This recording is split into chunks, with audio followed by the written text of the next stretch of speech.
Good morning students. आज class 9 के physics chapter का न्यूटन के गति के तृतीय नियम आज हम लोग पढ़ेंगे। तो बाबू न्यूटन के गति के तृतीय नियम होता क्या है, एक पहले जानना आवश्यक है।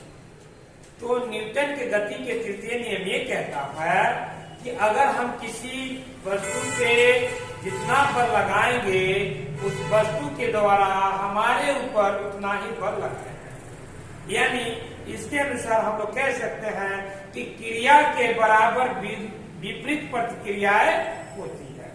यानी क्रिया के बराबर बाबू क्या होती है, विपरीत प्रतिक्रियाएं होती है। यानी न्यूटन थर्ड लॉ कहता है कि क्रिया के बराबर विपरीत प्रतिक्रिया होती है, प्रतिक्रिया होती है। यानी हम जिस वस्तु पे जितना बल लगाएंगे उस वस्तु के द्वारा उतना ही बल लगाया जाएगा। पहला एक तो बात हो गया न्यूटन थर्ड लॉ के अनुसार कि क्रिया के विपरीत बराबर प्रतिक्रिया होती है। यानी हम इस बोर्ड पे अगर हम 10 न्यूटन का बल लगा रहे हैं तो बोर्ड के द्वारा भी हमारे ऊपर 10 न्यूटन का बल लगाया जा रहा है। आप लोग देखते हैं कि नौका को पानी में लेकर एक पतवार, नौका खींचने वाला एक व्यक्ति पतवार से क्या करता है, नाव खींचता है। तो पतवार के द्वारा जितना बल के द्वारा पतवार से पीछे की तरफ पानी को ढकेला जाता है, आगे से पीछे की तरफ पानी को ढकेला जाता है, नाव उतने ही पीछे से आगे की तरफ बढ़ती है। यानी वहां भी न्यूटन थर्ड लॉ का। यानी आप लोग ये भी देखते हैं रॉकेट लॉन्चर क्या होता है, फ्यूल जो है नीचे की तरफ क्या करती है, जो नीचे की तरफ बल लगाता है रॉकेट के द्वारा। रॉकेट आप लोग देखते हैं, देखे होंगे रॉकेट, तो ऐसे होता है। तो इसके नीचे क्या होता है, एक फोर्स काम करता है। तो नीचे की तरफ जब यह फोर्स काम करता है उतना ही तेजी से ऊपर की तरफ इसको विपरीत दिशा में क्या होगा, इधर से क्या होता है, फोर्स काम करता है विपरीत दिशा में और इसको आगे ऊपर की तरफ धकेलता है। इसके अलावा आप लोग ये भी कह सकते हैं कि अगर दो वस्तु हो, क्या हो जे, दो वस्तुएं दी गई है, यहाँ पे एक वस्तु यह है और यह वस्तु। अब यह क्या हुआ, धीरे धीरे इस वस्तु को खींचा गया और पास लाया गया, दोनों टकरा गए। क्या हो गया जी, कोलिजन हो गया, दोनों वस्तु टकरा गए। तो इस वस्तु पे इस पे बल लगाया जाएगा और इस वस्तु के द्वारा इस वस्तु पे बल लगाया जाएगा। यह M1 मास का ये है और यह M2 मास का। तो इसके द्वारा इस पे जो फोर्स लगाया जाएगा तो क्या कहेंगे, F1 के द्वारा F2 पे फोर्स लगाया जाएगा। यानी F1 के द्वारा किस पे फोर्स लगाया गया जी, उसको ऊपर लिख दीजिए। यह तो था F1 के द्वारा किस पे, तो F2 पे लगाया गया। F2 के द्वारा F1 पे लगाया गया, तो F2 के द्वारा क्या होगा जी, F1 पे फोर्स लगाया जाएगा। यानी क्या होगा, जितना बल इसके द्वारा इस पे लगाया जाएगा उतना ही बल इसके द्वारा इस पे लगाया जाएगा। तो न्यूटन थर्ड लॉ ये कहता है और इसी के अनुसार हमें न्यूटन थर्ड लॉ के अनुसार ही आप लोग देखेंगे। यानी F12 बराबर होगा F21। यानी जितना बल ये लगाएगा उसी के बराबर ये भी बल उतना लगा देगा। लेकिन दोनों बल क्या हो जाएगा, जीरो हो जाएगा। तो कैसे जीरो होगा, यानी जितना ये लगाया उतना बराबर लगाया। ये तो पॉजिटिव था, यह बेचारा इधर जाने वाला था, इधर निगेटिव बल लग गया, वैल्यू क्या हो गया, यानी क्रिया के विपरीत प्रतिक्रिया है। तो यह हमको यहां से प्राप्त होता है पहला, यानी इसके द्वारा जितना बल लगाएगा उतना ही इस वस्तु के द्वारा इस पे बल लगाया जाता है। तो इसके अनुसार हमको एक चीज जानने की जरूरत होती है, सिद्ध करना पड़ता है। संवेग संरक्षण के नियम को अगर सिद्ध करते हैं तो इसी के द्वारा हमको सिद्ध, इसको ध्यान में रखना संवेग संरक्षण के नियम को सिद्ध करने के लिए। तो संवेग संरक्षण के नियम क्या होता है, अब उसे हम लोग ध्यान देंगे। तो इसके अनुसार तो आप देखिएगा संवेग संरक्षण के सिद्धांत के तहत कि अगर एक वस्तु यहां m1 वेग का, दूसरा वस्तु यहां m2 वेग का, शुरुआत में u1 वेग से भी चल रहा है या u2 वेग से चल रहा है, लेकिन यहां पे u1 जो है बड़ा है u2 से, यानी दूसरे वाला यानी जो पीछे है उसका स्पीड अधिक है उसके बाद, तो आप देखेंगे एक समय ऐसा आएगा कि दोनों टकरा जाएगा। क्या होगा जी? दोनों टकरा जाएगा, यानी m1 और m2 दोनों टकरा जाएगा। तो इसके द्वारा इस पे फोर्स लगाया जाएगा, इसके द्वारा यहाँ पे F1 के द्वारा F2 को लगाया गया, यहाँ पे F2 के द्वारा F1 को लगाया गया। और पुनः टकराने के बाद फिर क्या होगा? एक दूसरे से दूर हो जाएगा, फोर्स लगा तो दोनों की वेलोसिटी भी चेंज हो जाएगी, यानी m1 ये भी था m2, लेकिन वेलोसिटी इसका क्या हो जाएगा? v1 हो गया, इसका वेलोसिटी क्या हो गया? v2, यानी टकराने से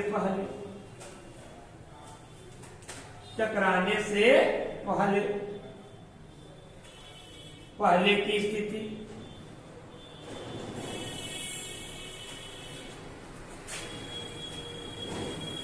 टकराने के समय स्थिति,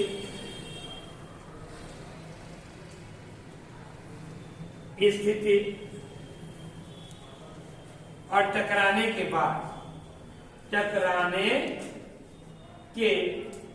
बाद की स्थिति,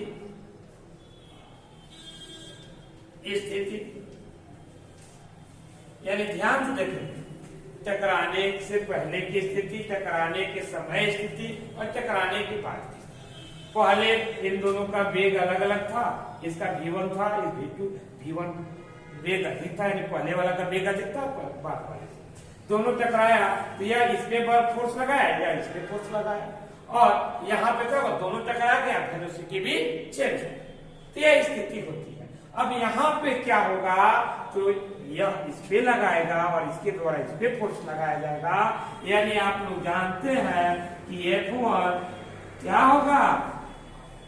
F2 के बराबर होता है, या भी न्यूटन थर्ड लॉ के अनुसार, यानी गति के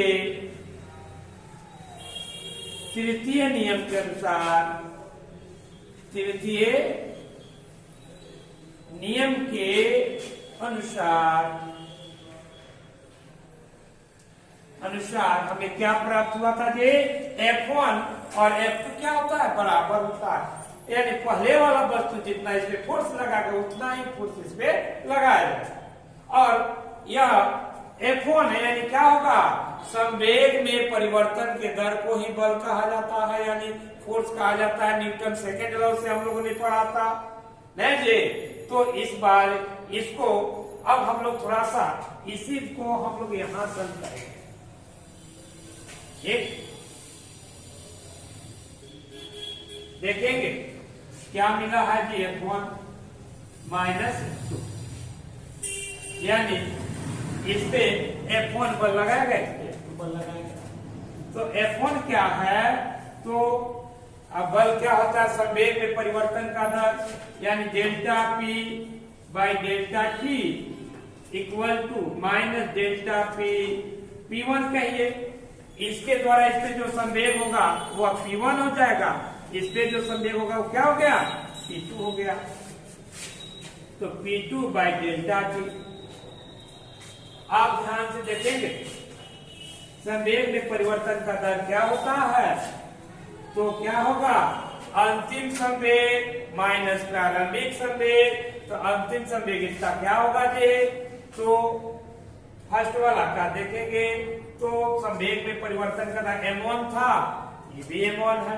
संवेग परिवर्तन यानी m1 इंटू लिख सकते हैं v1 माइनस u1, या इसको लिख दो m1 v1 minus m2 u1 by delta T. यहां लिख सकते हैं m2 हो जाएगा m2 v2 minus v1 q1 v2 minus q2 by delta T. Delta T से डेल्टा टी क्या हो गया जे कैंसिल। यहां देखिएगा निगेटिव था तो यहां भी क्या होगा जे निगेटिव ही होगा, ये ध्यान में रहे। यानी लिख सकते हैं m1 v1 minus m2 u1, ये हो गया माइनस, इसको भी सॉल्व करेंगे, अभी निगेटिव को बाहर रखे तो यहाँ पे क्या हो जाएगा m2 v2 minus m2 u2। अब इसको सॉल्व करेंगे तो m1 v1 minus m2 u1 बराबर minus m2 minus minus minus plus minus हो जाएगा ना जी, तो माइनस m2 v2, यह हो गया minus minus plus m2 u2। अब देखिए v1 ये माइनस में तो इधर लेके आ जाइए ना जी। अब यहाँ पे एक लाइन, इसके बाद तो m1 v1 यह इधर चला जाएगा प्लस में हो जाएगा m2 v2 बराबर, इसके नीचे यह प्लस में है, ये इधर आएगा तो इधर आ जाएगा, तो ये हो जाएगा m1 u1, ये प्लस में है ही m2 u2। अब देखिए यहाँ पे ये जो है संवेग संरक्षण के सिद्धांत यहाँ पूर्ण होता है। यानी पहले का जो संवेग था टकराने से पहले ये संवेग था जी, और टकराने के बाद ये संवेग, यानी दोनों क्या हो गया जी बराबर हो गया, दोनों क्या हो गया बराबर हो गया। यानी यह संवेग संरक्षण के सिद्धांत को सिद्ध करता है कि किसी भी वस्तु प्रारंभिक संवेग और अंतिम संवेग में कोई परिवर्तन नहीं होता है, हम लोगों ने सिद्ध किया।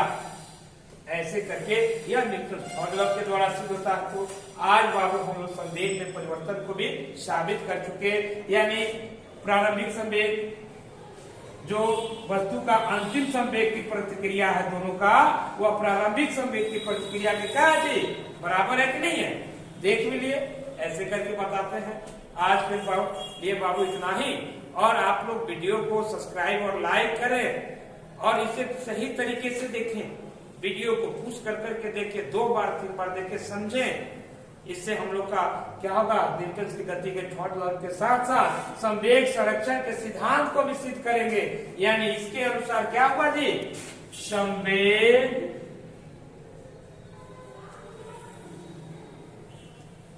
संरक्षण की सिद्धांत जो है वह कंप्लीट हो जाता है। संवेग संरक्षण के सिद्धांत कंप्लीट हो जाता है, ऐसे करके हम लोग जान सकते हैं। तो आज के